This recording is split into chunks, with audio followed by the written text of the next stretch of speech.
하나님 말씀 보겠습니다. 좀 처음이라서 그러시죠? 우리는 들어오면서 헌금을 하니까 앞으로 이제 들어오시면서 저 바깥에다가 이 헌금하는 거기다 놓아주시기 바랍니다. 자, 하나님 말씀은 두 군데인데요. 마태복음 7장 24절에서부터 27절과 요한계시록 1장 1절에서부터 8절에 있는 말씀입니다.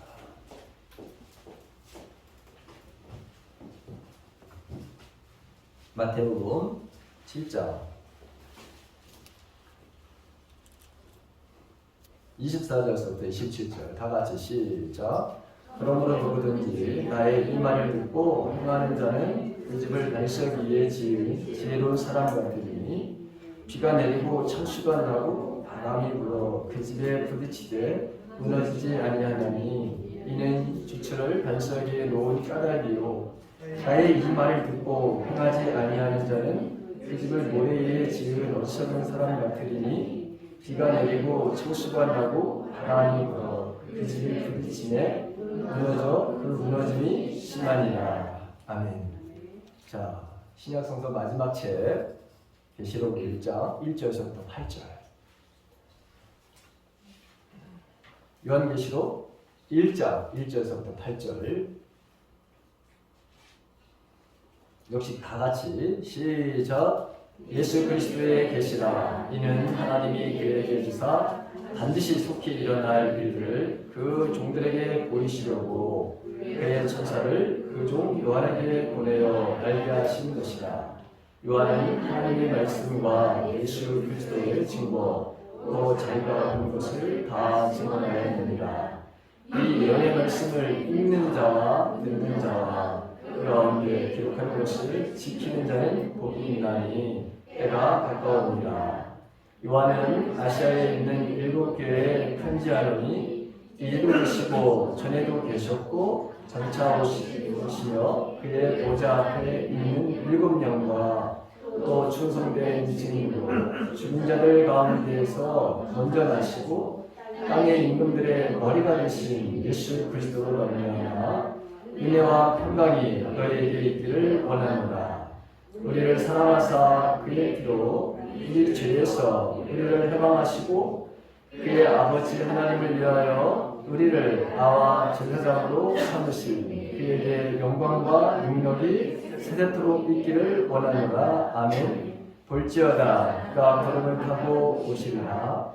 각 사람의 눈이 그를 보겠고 그를 찌른 자들도 볼 것이요 땅에 있는 모든 족속이 그로 말미암아 회복하리니 그러하리라. 아멘. 주 하나님이 이르시되 나는 알파와 오메가라. 이제도 있고 전에도 있었고 장차 올 자로 전능한 자라 하시더라. 아멘. 제가 여기 감기가 걸려가지고 목소리가 이래가지고 여러분들 듣기가 좀 거북할 텐데 좀 죄송합니다. 자, 요한계시록은 성경 중에서 가장 논쟁을 일으키는 이런 책 중에 하나예요. 이 책에 너무 지나쳐서 너무 관심을 가져가지고 그래서 이 이단들이 바로 요한계시록 때문에 사실 탄생하는 거예요. 근데 전혀 관심을 두지 않는 여러분 기존의 바로 교회들도 있습니다. 그런데 이 양극단은 모두가 다 옳지 않은 것이죠. 우리에게는 항상 균형이 필요한 것인데 왜 일반적으로 교회에서 요한계시록에 대해서 잘 설교를 하지 않을까? 저도 여러분 많이 설교를 한 적이 없어요. 자, 하나는 너무 어려운 책이라고 여러분 생각을 하기 때문에 그래요.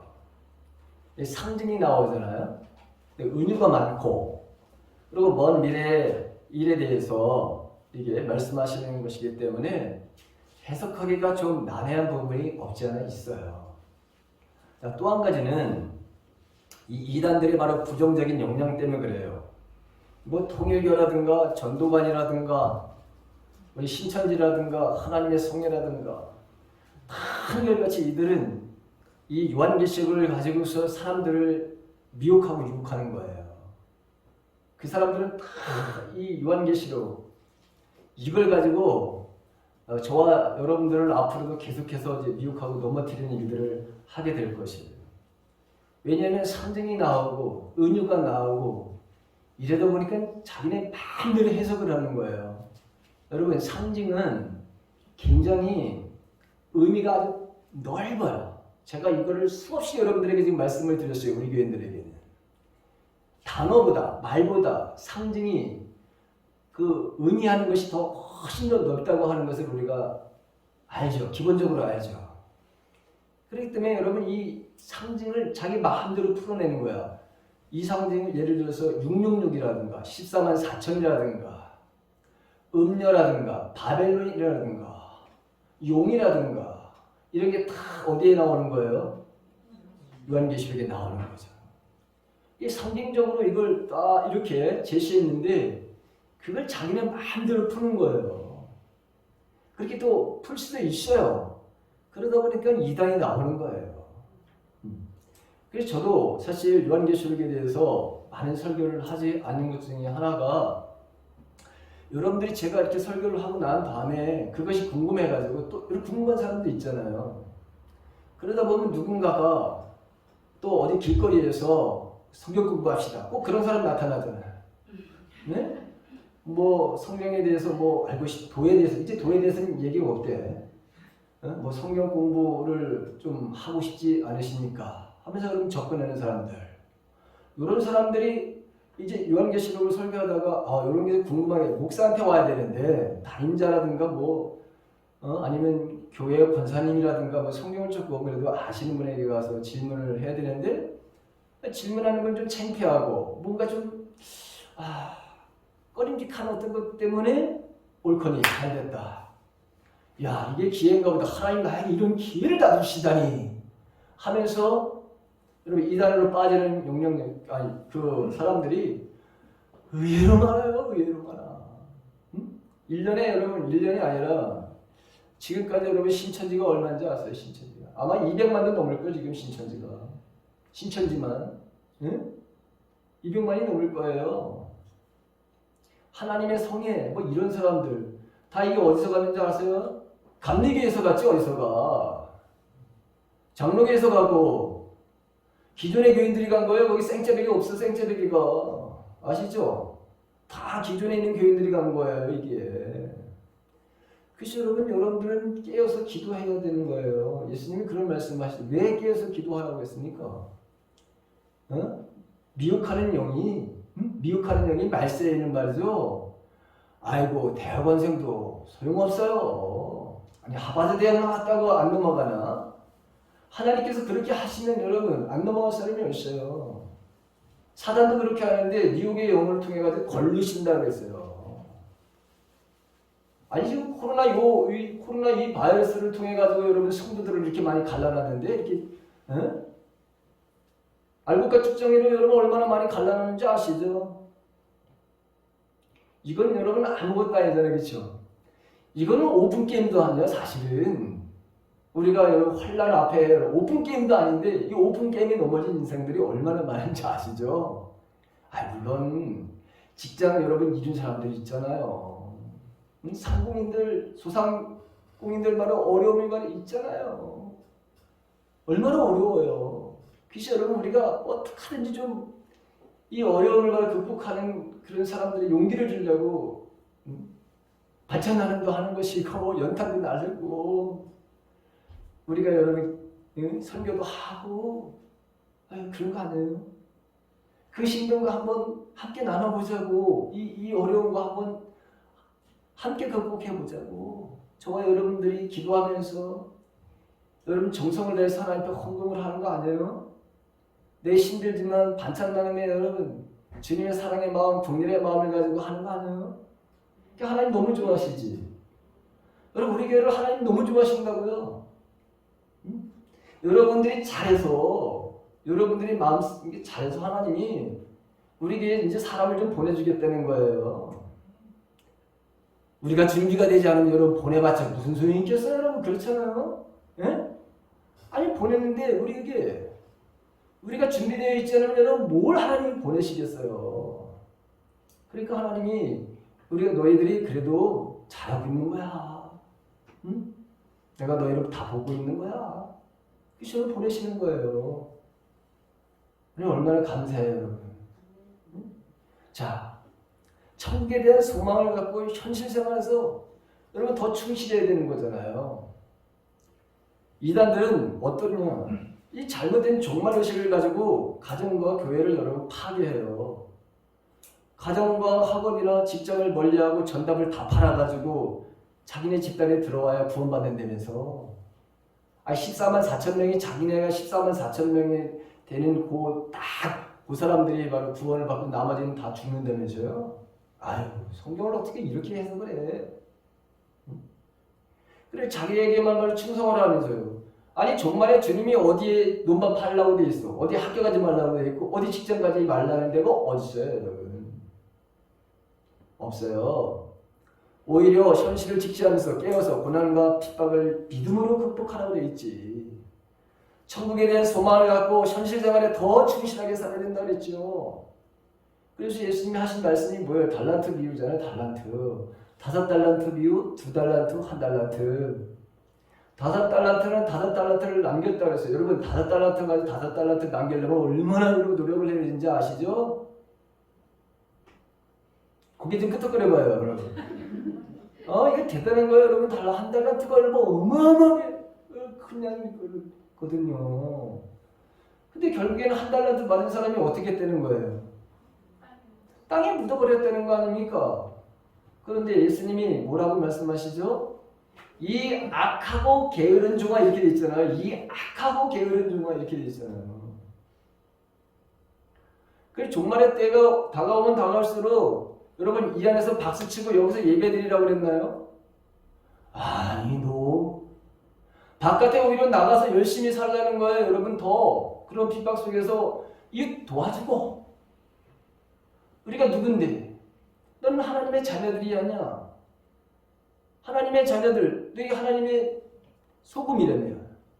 너희들이 빛이라며. 너희들이 그리스도의 신도라며. 근데 여러분, 아니 우리가 여기 앉아가지고 종말이 내오니까 여기서 박수치고 할렐루야 하면서 종말을 기다리는 그 어이없는 일들을 하라고 했어요? 아니면 더 열심히 바깥에 나가서 일을 하라고 했어요?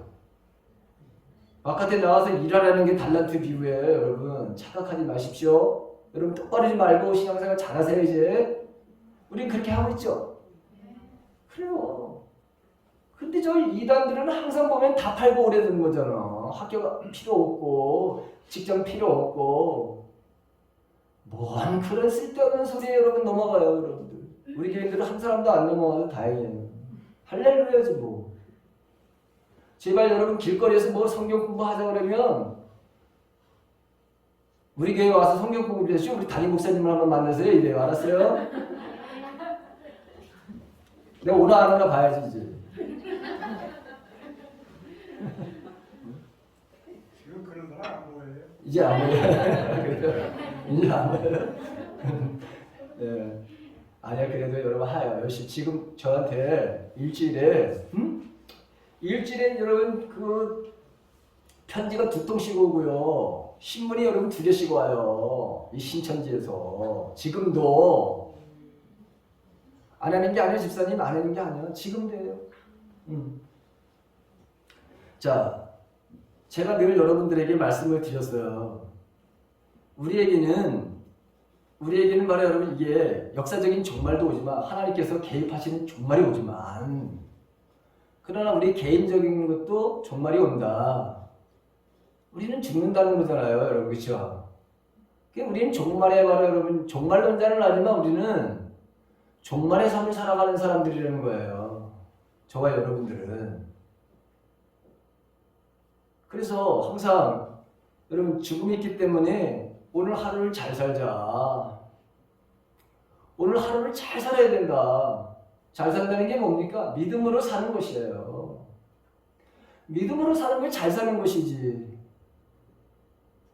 아주 잘 산다는 것은 조그마한 가치가 없다고 여기는 것을 소중히 여기면서 산다고 하는 의미예요, 이게. 여러분 만약에 하루만 남았다 생각해 보세요. 우리 인생에서 하루만.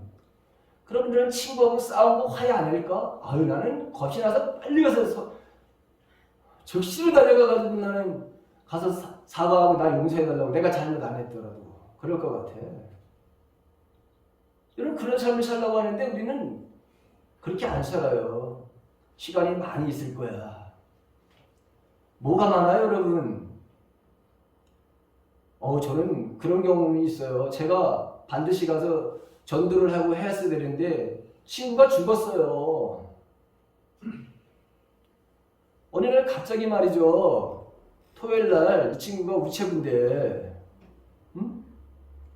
그 배달 갔다 오다가 옆에 탔고 옆에 후배 운전을 했어요. 커브 돌다가 커브 빨리 갔다가 이제 집에 들어가려고 여러분 커브를 도는데 너무 빨리 달리고 그런데 차 저쪽에 오고 피해다가 여러분 그냥 그 자리에서 죽었어요. 제가 그 장례식에 가가지고 제가 얼마나 내가 울었는지 몰라요. 후회를 하고 정말 시골에 신앙 친구고 옛날에 신앙생활을 했다가 그 친구가 장가 가고 뭐 하더니 안 나가더라고요. 그래서 나는 항상 너 옛날에 신앙생활 했잖니 나랑 그 어려운 그 시골에서 근데 도대체 왜 안 나가는 거야? 응? 그래 여러분 그 장가 갈 때도 한번 얘기했거든요. 그러고 나서는 많이 못 만났어요. 그런데 죽었다는 소리를 듣고 딱 갔는데 말이죠. 야, 제가 그냥 죄책감이 오는 거예요. 여러분, 내가 공포심 주려고 하는 거 아니 절대로 여러분. 또 오해하지 말아라. 요즘에 무슨 얘기만 했다면 여러분들 이상한 얘기를 해가지고 내가 겁이 덜컥덜컥 나. 여러분, 우리는 종말론적인 인생을 살아가는 사람들이다. 그러니까 빨리빨리 뭔가 여러분들에게 막혀 있는 거 빨리빨리 푸세요. 응? 그럼 빨리빨리 좀 하자고 여러분. 뭐든지 빨리빨리 좀 해요. 모든 우리나라 사람들이 빨리빨리 하는 걸 잘하잖아요. 그런데 꼭 용서하는 건 빨리 안 하더라고. 그렇죠? 사과하는 건 꼭 느려 아주 그냥. 저한테도 하는 얘기예요 이게. 그러니까 빨리빨리 하자고요. 잘못한 거 이런 거 저와 여러분들에게 있어서는 즉시하는. 여러분 회개는 즉시하는 거예요. 지난번에 말씀드렸잖아. 회개는 뭐 하는 거라? 즉시하는 거라고요. 즉시하는. 내 말이 아니라 이건 하나님의 말씀이에요 여러분. 좀 즉시해요. 뭐든지 즉시하라고요. 여러분 하나님 말씀을 들었으면 이제 알았죠? 네, 잘할 것 같아요. 이제 저도 잘할 것 같고 여러분들도 잘할 거예요. 자, 요한계시록이 다소 어려워요. 해석 방법이 바로 여러분 몇 가지가 있는데 주로 4가지가 이게 해석을 해야 되는데, 자, 첫 번째 보게 되면 상징주의적으로 다 해석을 하는 거예요. 상징주의적. 이게 뭐냐면 계시록은 여러분 문자적으로 역사적으로 접근하지 않고 대부분이 어떤 중요한 메시지를 전달하기 위해서 사용하는 것이 바로 여러분 환상이고 상징들이라고 했잖아요 아까. 그래서 요한이 본 그런 그 환상들을 통해서 그게 도대체 뭔지, 그 신앙적이고 신학적인 의미가 뭔지 그 메시지만 찾으면 된다 이렇게 보는 거거든요. 그런데 여러분 이것은 잘못된 거예요. 어느 특정한 역사나 시기나 장소에 적용하지 않고, 여러분 이거는 지금 특정한 바에 여러분 지금 7교회 교회에게 보내라 이렇게 돼 있잖아요. 역사적인 사실도 있잖아요. 그렇죠? 그러니까 이게 현실적인 의미가 없는 어떤 상징이나 예언이 오늘 그리스도인들에게는 어떤 의미가 있는지 여기 대답을 해주지 못해요. 만약에 이걸 상징적으로다가 무조건 다 이거 풀어내면은 조금 어렵지만 여러분 할 수밖에 없어요. 오늘 제가 조금 어렵지만 여러분 좀 들어보세요. 자, 그 다음에 두 번째로다가 이 요한계시록을 해석하는 방법이 뭐냐면 과거적으로 해석을 하는 거예요. 과거. 이게 뭐냐면 요한계시록은 이미 초대교회 시대의 역사 속에서 성취되었다고 하는 거예요. 로마 시대에 기독교가 박해받는 바의 상황에서 기록된 성경이므로 이미 다 이루어진 사건을 다루고 있다. 그래서 이건 우리와는 상관이 없다 이렇게 생각하는 거예요. 1세기 7교회의 그 수신자들을 위한 것이라면 그러면 여러분 미래를 기다리면서 오늘을 살아가는 우리들에게는 아무런 의미가 없다? No, 아니죠. 그렇죠?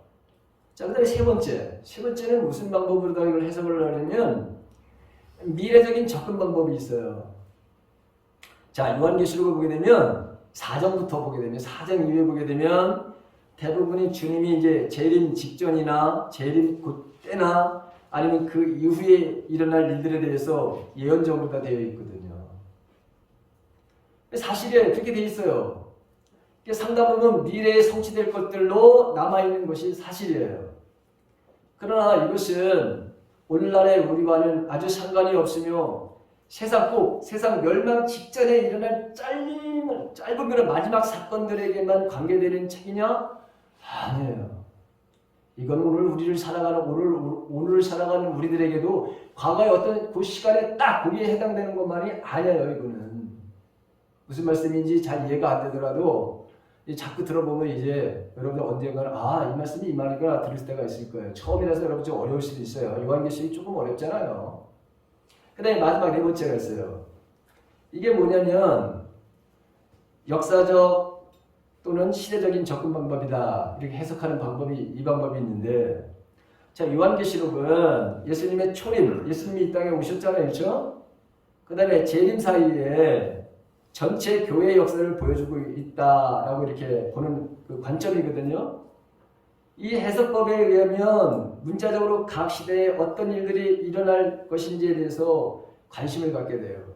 예를 들어서 소아시아에 바라는 7교회, 여러분 지금 소아시아 7개의 교회에게 여러분이 보낸 거잖아요. 이게 그렇죠? 그러니까 7개의 교회도 각 시대에 나타날 교회의 모습을 보여주고 있는 것이다. 읽어요. 여러분 여기 소아시아 7개가 나온단 말이죠. 이 7개의 교회는 오늘날 우리 여러분 눈에 보이는 이 교회에 똑같은 문제들을 가지고 고민하게 된다는 거예요. 당연하죠. 그렇죠? 이 사람들이 뭐 하늘에 뚝 떨어진 사람들인가? 이 사람들도 여러분 우리가 밥 먹는 사람이에요. 똑같이 자고 일어나고 식사하고 똑같은 사람들이죠. 그래 교회 안에는 여러분 똑같은 문제가 일어날 수밖에 없는 거예요. 맞아요, 안 맞아요? 그렇죠. 어떤 것은 현재 이루어지고 있어요. 우리 교회는 바로 이루어지고 있고, 다른 것은 재림 직전에 바로 이루어질 것이고, 자 이미 바로 과거에 이루어진 것도 있고, 그러므로 과거에 바로 성취된 것은 예언 그렇게 될 거라고 해가지고 이미 확실하게 그렇게 된 것을 우리가 깨닫게 되고, 오늘 이루어지는 것들에 대해서는 하나님의 뜻을 우리가 읽을 수가 있고, 미래에 이루어질 것들을 예측하며 얼마든지 우리는 대비할 수 있다는 것이죠. 그래 바로 이 방법이 역사적인 또는 시대적 접근 방법이 이 요한계시록을 보는 아주 타당한 그런 관점이에요. 자, 그래서 우리는 꼭 한 가지만을 또 이걸 가지고 요 방법만 정답이다 이렇게 할 그런 필요도 없어요. 왜냐하면 이 많은 바라 여러분 이 요한계시록을 해석하는 목사님들은 어떤 것을 가지고 있냐면 꼭 한 가지만을 가지고 하지는 않아요. 본문에 따라서 과거적인 해석이 맞을 수도 있고 미래적인 바라 해석이 맞을 수도 있는 그런 본문이 나와요. 또는 상징이나 환상을 해석할 때는 이게 비문자적으로 통유적으로 이렇게 말씀하시는 거구나 라고 하는 그런 해석을 해야 될 경우도 다분히 있죠. 자, 하나님께서 보세요. 자, 이 성경을 바로 여러분 주신 이유는 목적은 모든 시대에 모든 교회를 위해서 주신 것이죠. 그렇지 않아요. 이 초대교회 성도들에게만 여러분 주신 건 아니잖아요. 그렇죠? 오늘 우리들에게 여러분 주신 거야. 저와 여러분들에게 여러분 주셨어. 그러니까 모든 시대, 모든 교회, 모든 성도들에게 주신 하나님의 바로 계시의 말씀이잖아요. 그러므로 각 시대에 맞는 그런 해석과 적용이 반드시 필요할까요? 안 필요할까요? 반드시 필요한 거죠. 자, 요한계시록을 보게 되면 여러분 이게 묵시다 이렇게 되어 있어요. 보십시오. 첫 번째 1절 여러분 한번 보세요. 요한계시록 폈죠? 1절 예수 그리스도의 계시라 이렇게 되어 있잖아요. 그렇죠? 야, 계시라고 하는 말은 다른 말로 여러분 묵시라는 뜻이 있습니다. 묵시. 계시록은 여러분 우리가 보게 되면 저를 보세요. 거기 찾아보세요. 저를 보세요. 우리 문학 형식을 한번 좀 얘기해 볼게요. 문학에는 여러분 시도 있죠. 소설도 있죠. 그 다음에 뭐가 있어요? 스피드 있죠. 네, 이런 게 있단 말이죠. 근데 이 계시록은 여러분 묵시문학에 속한다는 거예요. 이 묵시문학이 뭐냐? 한마디로 말하면 저항문학이라고 여러분 저항. 우리가 일제시대 때에 일본의 지배를 받았을 때에 자연적으로 싹 떴던 그런 여러분 문학이 뭐냐면 저항문학이에요. 일본을 바라보면 저항해서 일본 놈들 나쁘다 이렇게 표현하면 이거 문학작품 할 수 있어요 없어요? 안 되죠. 그러니까 언제나 바로 뭘 써야 되는 거예요? 상징을 쓰기도 하고 풍류를 쓰기도 하고 비유를 쓰기도 하는 거잖아요. 그렇죠? 자, 제가 여러분 한 가지 우리 한번 옛날로 돌아가서 여러분 우리나라의 저항시 하면 대표적으로 혹시라도 여러분 생각나는 사람이 누구 있어요? 윤동주요. 예? 윤동주. 아 그렇죠. 윤동주 모르는 분 없지. 그 다음에 이육사. 그 다음에 여러분들 저는 제가 잘 아는 이상화라고 하는 시인. 이분이 바로 여러분 이런 그 시를 썼어요. 빼앗긴 들에도 봄은 오는가. 여러분 이 빼앗긴 들에도 봄은 오는가. 여러분 봄을 기다리는 거예요. 이게 뭘 상징하는 거예요 도대체? 독립을 상징하는 거잖아요. 독립. 예? 봄이라고 하는 것이 여러분 진짜 봄, 여름 그 봄을 상징하는 그게 아니란 말이죠. 빼앗긴 이민족이 다시 독립을 할 수 있을까? 그 따뜻한 봄. 그 따뜻한 나라 여러분 봄이 뭐예요? 독립이지 독립. 그러니까 여러분 요한계시록을 우리가 말해 여러분 이렇게 육시문학이다 저항 그런 문화 속에서 자연적으로 여기 나올 수밖에 없었던 거예요. 왜냐하면 이거를 온전하게 전하기 위해서는 여러분 만약에 로마 너희들 망해 이놈들 이렇게 했다면 여러분 어떻게 되겠어요?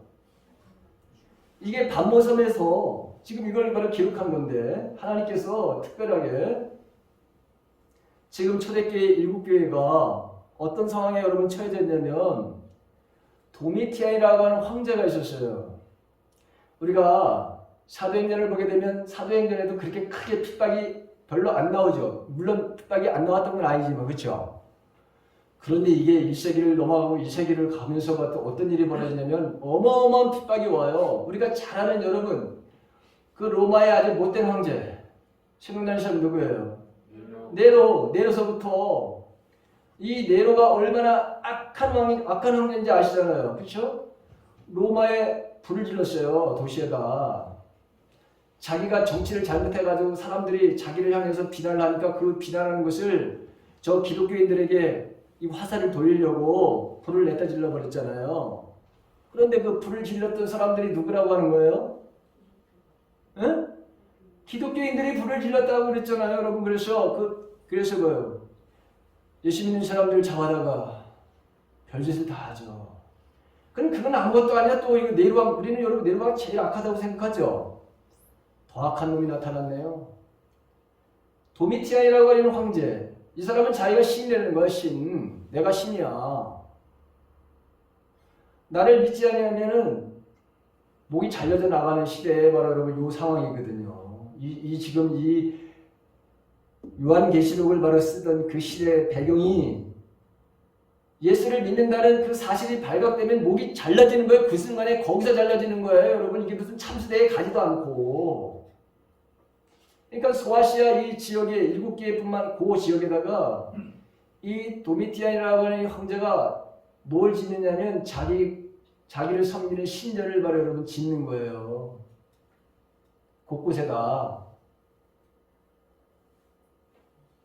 그래놓고 자기를 신이라고 섬기지 않는 사람들은 모조리다 어떻게 되는 거예요? 죽이는 거예요. 두 가지 의미를 가지고 있어요. 자기를 신처럼 떠받쳐야 되는 거예요. 그 다음에 이 신전에 와가지고 자기를 바로 섬기려면 세계의 각지에서 와야 되겠죠. 여러 군데서 와야 되겠죠. 여러분 여기 오게 되면 뭐로 공짜로 먹고 자나요? 아니죠. 숙박을 해야 되잖아요. 밥 먹어야 될 거 아니야. 그럼 그 비용은 누가 다 가져가는 거야? 요 황제가 다 가져가는 거지 뭐 누가 가져가요 여러분. 그렇죠? 그래서 이 두 가지 목적을 위해서 자기를 신이라고 떠받치는 것과 그 사람들을 강제로다가 거기다가 데려다 놓고 경배를 해야 되니 사람들이 비용을 쓰겠어요 안 쓰겠어요? 당연히 쓰죠. 그러면 바로 여러분 뭐야? 그 다 세금을 걷던가 아니면 뭘 다 걷어들이는 거야. 몽땅 다 걷어들이는 거예요. 자, 이런 상황에서 이것이 바로 여러분 쓰여졌으니 우리가 여러분 얼마나 이게 극심한 바로 핍박 속에 있었는지를 알아야 되는 거죠. 저와 여러분들이. 그래서 이 예언의 말씀을 읽는 자와 듣는 자와 그 가운데 기록한 것을 지키는 자가 복이 있다. 때가 가까움이라 이렇게 말씀하시는 거예요. 하나님의 말씀을 읽는 자, 하나님의 말씀을 듣는 자, 그거보다 더 중요한 건 뭐다? 하나님의 말씀을 지키는 거다. 순종하는 사람들이 살아내는 것이. 그래서 여러분 믿음은 뭐다? 믿음은 살아내는 것이다. 그래서 여러분 오늘 설교 제목이 믿음은 뭐다? 살아내기야. 살아내기 여러분. 다시 한번 믿음은 뭐다고요? 살아내는 거예요. 살아내는 거. 어떤 핍박과 어떤 어려움이 오더라도 지금 도미티안 황제 자기가 신이라고 그래서 예수를 믿는다고 하는 그것 자체가 여러분이 목이 잘려나가는 그런 상황 속에서도 하나님의 말씀을 읽고 하나님의 말씀을 보고 그리고 그 말씀대로 지켜 생활하는 사람들이 결국에는 뭐예요? 승리한다는 거예요. 요한계시록 그럴 거예요. 아무리 박해가 온다 하더라도 지금 너희들이 지금 이런 고난을 당한다 하더라도 믿음의 바른 삶을 살아낸 즉 순종하면서 복종하면서 믿음을 바로 여러분 살아낸 사람들은 종말이 내일 오던 예? 무슨 상관이에요 여러분. 뭐가 겁나요. 나는 좀 빨리 왔으면 좋겠어요. 솔직히 세상 살이가 얼마나 힘든지 아시죠 여러분. 어르신들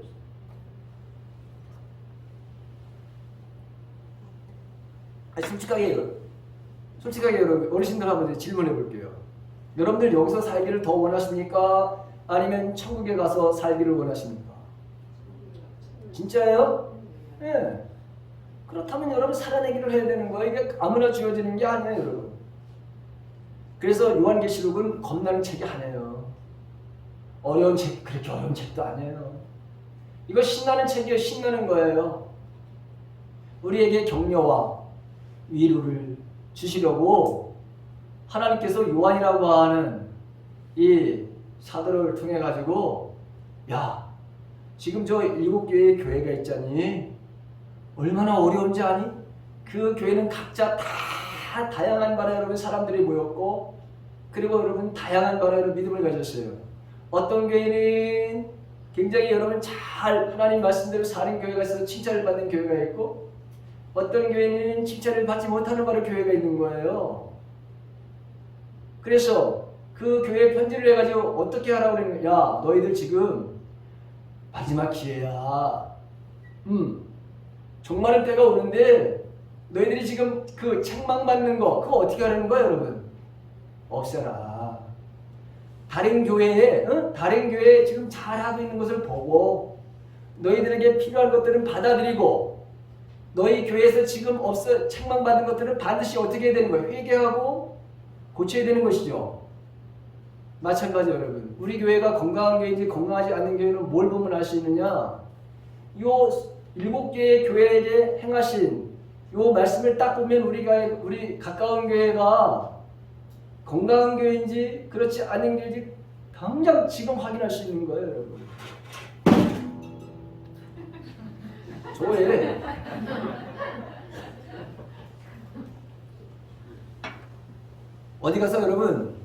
어디 가서 우리가 좋은 교회입니다, 나쁜 교회입니다 그럴 필요 없어요. 우리가 이 7개의 교회에 각각 하고 있는 일들을 우리가 잘 하고 있으면 우리는 그것을 느끼시나요? 자, 종말은 성경에서 여러분 종말은 어디서부터 종말을 이야기하는지 아세요? 종말은 사도 베드로가 오순절 다락방에 여러분 이 성령의 강림의 사건이 일어났어요. 그때 도대체 이게 무슨 일이야? 라고 했을 때 요엘서 2장에 있는 말씀을 가지고 마지막 때에는 하나님께서 우리에게 이런 바로 기사와 이런 이적을 바로 일으키게 될 것입니다 하면서 거기 뭐 젊은이들은 뭐 한다고 그랬어요? 예언을 한다. 그 다음에 어르신들은 꿈을 꾼다 그랬죠. 자, 이런 일, 여러분 이런 일들이 지금 여기에서 지금 일어나고 있습니다. 이게 바로 하나님께서 말씀하신 것입니다. 딱 하면서 바로 그때부터 예수님이 오실 때까지 이걸 종말이라고 하는 거예요.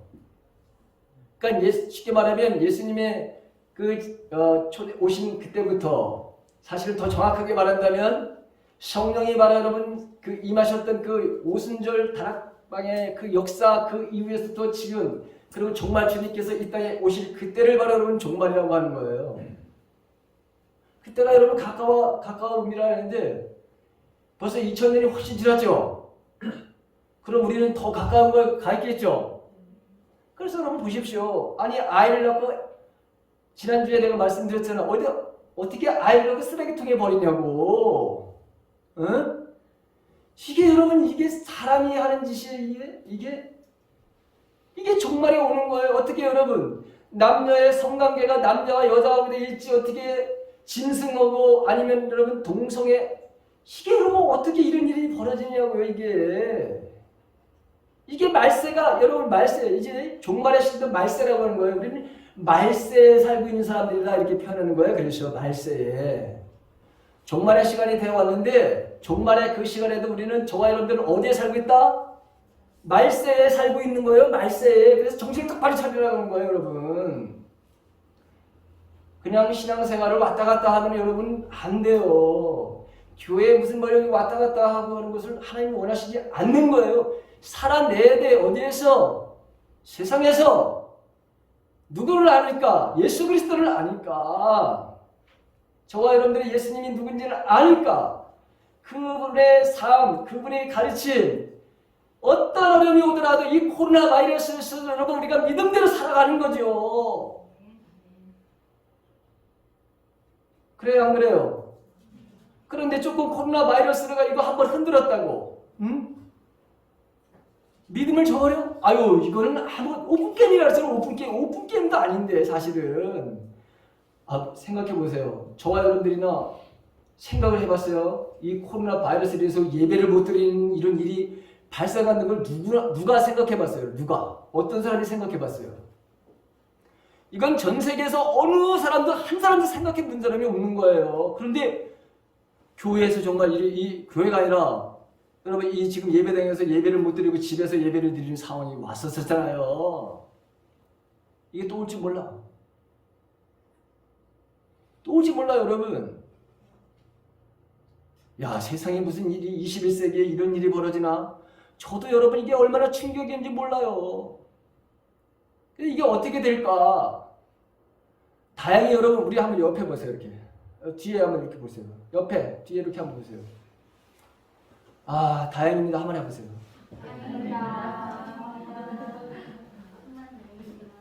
다행이죠. 여기 앉아 계신 분들 다행이에요. 어떻게 하든지 여러분 내가 믿음을 지키리라. 여러분 이 믿음 가지고 살아가는 거지. 의인은 믿음으로 사는 것이라면서요. 그래서 여러분 우리는 믿음으로 지금 사는 거야. 믿음으로. 세상 사람들이 우리를 야 코로나 바이러스에 거기 근데 모여가지고 예배를 드리냐? 너 이 못된 놈들. 여러분 우리는 하나님의 세상 사람들의 가치관이라 우리는 하나님의 말씀대로 살아가는 사람들이라면서요. 물론 방역수칙 우리 지켜야지. 왜 안 지켜요, 여러분? 철저하게 지켜야지. 우리가 다른 사람들에게 혐오스럽게 하면서 여러분 예배를 드리나요? 아니죠. 더 세상 사람들보다 철저하게 우리가 방비하고 예배하면서 하나님을 바라러 만나는 이 일들을 우리는 끊임없이 해야 됩니다. 자, 보세요. 반드시 어떻게 오시느냐? 거기 8절에 있는 말씀 보세요. 아니 7절과 8절 보세요. 다 같이 시작.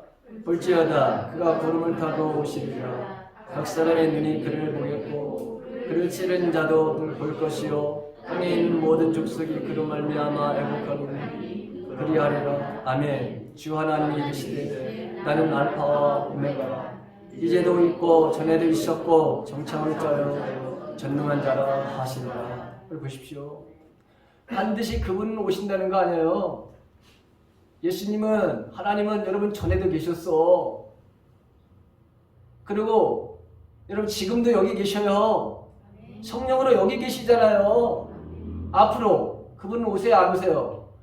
반드시 오신다는 거 아닙니까? 7절에 반드시. 그래서 세상에 깜짝 놀란 일이 있을 것이다. 예수님의 옆구리를 찌른 그 병사가 여러분 예수님이 오시는 것을 어떻게 되는 거야? 본다는 거지. 나는 아마 이 사람 아마 눈을 딱 떴는데 예수님이 딱 나타나셨어.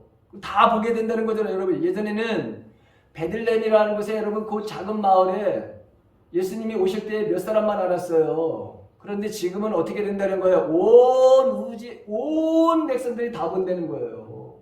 이 사람들 본다는 거죠? 그럼 이 사람 보는 순간 어떻게 될까? 아마 나는 까무러칠 것 같아.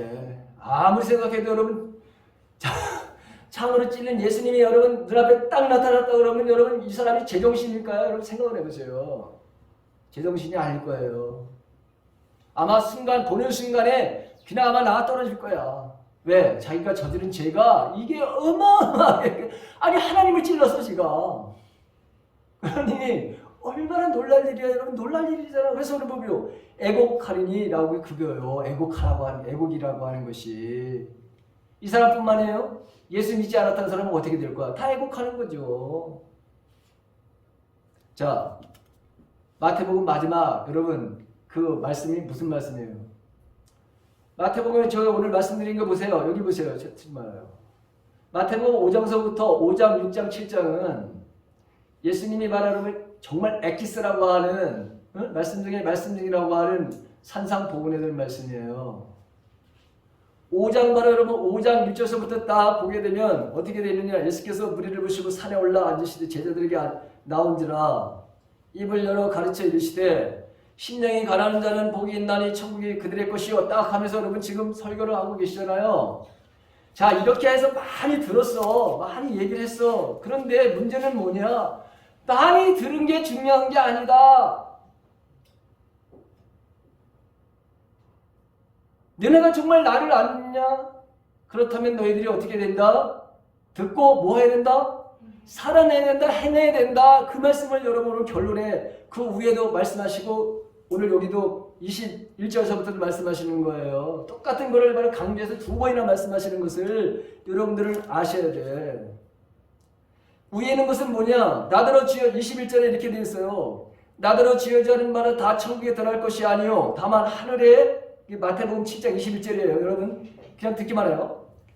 하늘에 계신 내 아버지의 뜻대로 행하는 자라야 들어가니라 이렇게 되어 있고 24절 그러므로 똑같아요. 그러므로 누구든지 나의 이 말을 듣고 행하는 자는 그 집을 반석 위에 지은 지혜로운 사람 같으리니 비가 내리고 창수가 나고 바람이 불어 그 집이 부딪히되 무너지지 아니하나니 이는 주체를 반석 위에 놓은 까닭이요 나의 이 말을 듣고 행하지 아니하는 자는 그 집을 모래 위에 지은 어리석은 사람 같으리니 비가 내리고 창수가 나고 바람이 불어 그 집이 부딪힘에 무너져 그 무너짐이 심하니라. 여러분 보세요. 오늘날 여러분 정말 하나님의 말씀을 많이 들었다고 하는 사람, 많이 읽었다고 하는 사람들이 교회 대한민국만 해도 여러분 어마어마하게 많아요. 옛날에는 한 1200만 명이었다고 그랬는데 오늘날은 한 700만 명? 제가 생각하기에는 700만 명이 너무 많고 다 빠져나가고 신천지로 가고 뭐 가고 이제 정말 남아있는 사람들이 아마 400에서 한 500만 명도 남아있지 않을 거예요. 그런데 정말 그 400에서 500만 명 정도 남아있는 사람들 중에서 하나님을 예수님을 정말 나는 알고 그 다음에 이렇게 하나님의 말씀대로 살아내는 사람들이 얼마나 되느냐 이거예요. 믿음을 가지고 있는 사람들이 얼마나 되느냐, 살아가는 사람들이 얼마나 되느냐. 예수님이 지금 이렇게 말씀하시는 거예요. 여러분 무너지는 게 얼마나 심한지, 기독교 가정에서 여러분 무너지는 것이 얼마나 심한지 여러분 보시잖아요. 세상 사람들을 말하는 게 아니에요. 여러분 세상 사람들이 말하는 거야. 예수님이 이 말씀은 세상 사람들을 향해서 말씀하신 게 전혀 아니라 너희들 가정이 지금 그렇다는 거예요. 여러분 믿음이 소위 믿음 생활하는 너희들 가정이 지금 이렇게 무너지고 있지 않니? 뭐 때문에? 말씀은 여러분 들었어. 행하지 않으니 그래서 여러분 뭐죠? 행하지 않는 믿음은 어떤 것이다? 죽은 믿음이다. 야고보서 2장 17절서부터 26절. 믿음도 마찬가지입니다. 행동이 따르지 않는 믿음은 죽은 믿음입니다. 어리석은 여러분, 행함이 따르지 않는 믿음은 아무 쓸모도 없는 것을 모르시겠습니까? 우리 조상 아브라함은 그의 아들 이삭을 제단에 바침으로써 그가 행한 일로 의롭다 하심을 받았습니다. 이렇게 그의 믿음에는 행함이 함께 따랐으며 그의 행함으로 믿음이 완전하게 되었습니다. 결론 26절에 있는 말씀, 영혼이 없는 몸이 죽은 것 같이 믿음도 행함이 없으면 죽은 것입니다.